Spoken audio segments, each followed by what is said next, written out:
ख़बर शामिल कनासी बिलावल भुट्टो ज़रदारी चयो आहे त जॾहिं लाड़काणे जो वज़ीर आज़म थींदो आहे त पाकिस्तान तरक्की कंदो आहे। पूरे मुस्लिम उम्मत जी नुमाइंदगी थींदी आहे। डिघो अरसो थियो आहे हिन मुल्क जे अवाम लाड़काणो जो वज़ीर आज़म नाहे ॾिठो। 8 फरवरी को तीर पे थप्पा लगाकर आपने शेर का रास्ता रोकना है। ये मजदूरों का खून चूसता है, किसानों का खून चूसता है, गरीबों का खून चूसता है। एक हमने ये नफरत और तकसीम की सियासत को दफन करना है। हमने पाकिस्तान को जोड़ना है, तकसीम नहीं करना। पीपी चेयरमैन बिलावल भुट्टो ज़रदारी लाड़काणे में जलसे के खिताब कंदे चयो त हाणे खां ई तासुर ॾिनो पियो वञे त मियां साहब 8 फरवरी खां पहिरियां ई वज़ीर आज़म आहे। पुराणनि सियासतदाननि नफ़रत ऐं विरहाङे वारी सियासत खां सवाइ कुझु बि नाहे ॾिनो। अवाम चोथों भेरो वज़ीर आज़म थियण जी कोशिश कंदड़ शख़्स खे चङी तरह ॼाणे थो। पुराणे सियासतदाननि जे ज़िद ई अना जो नुक़सान मुल्क खे थी रहियो आहे।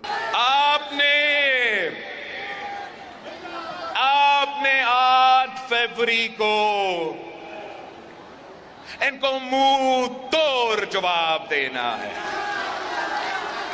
8 फरवरी को तीर पे थप्पा लगाकर आपने शेर का रास्ता रोकना है। पीपी चेयरमैन चयो त ही शख़्स पहिरियों ई ॿियो भेरो उन्हनि सां ई विड़ो जिन खेसि वज़ीर आज़म बणायो।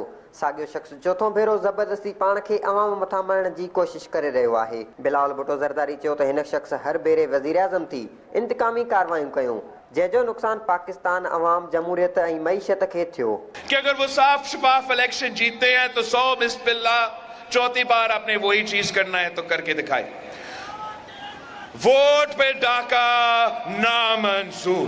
बिलावल भुट्टो ज़रदारी चयो त जेकॾहिं वरी पुराणे सियासतदाननि खे हुकूमत मिली त ॿीहर धरणनि वारी सियासत शुरू थींदी। ही शख़्स ॿीहर इक़्तिदार में अची इंतकाम वारी सियासत शुरू कंदो।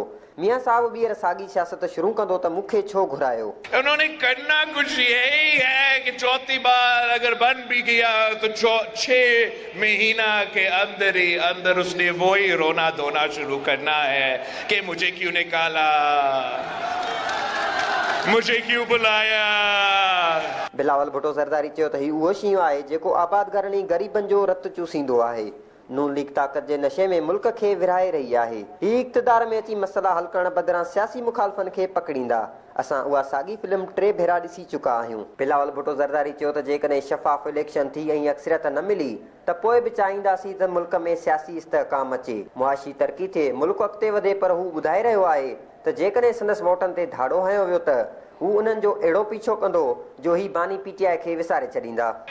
तो हारो या जीतो पाकिस्तान पीपल्स पार्टी चाहेगी कि पॉलिटिकल स्टेबिलिटी हो, मुआशी तरक्की हो और ये मुल्क आगे चले।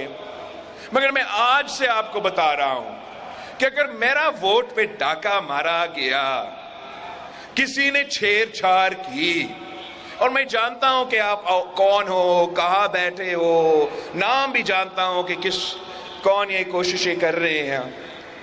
अगर मेरा वोटों के साथ कुछ छेड़छाड़ हुआ तो फिर मैं ऐसे इनका पीछा करूंगा कि वो इमरान खान को तो भूल जाएंगे।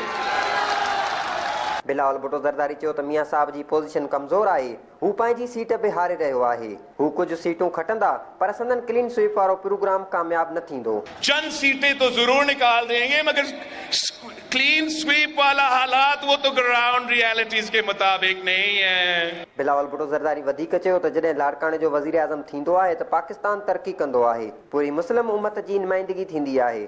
डिघो अरसो थियो आहे हिन मुल्क जे अवाम लाड़काणे जो वज़ीर आज़म नाहे ॾिठो। जब लाड़काना वज़ीर आज़म बनाता है तो फिर पाकिस्तान पूरी मुस्लिम उम्मा का क़यादत करती है, पूरी मुस्लिम उम्मा की।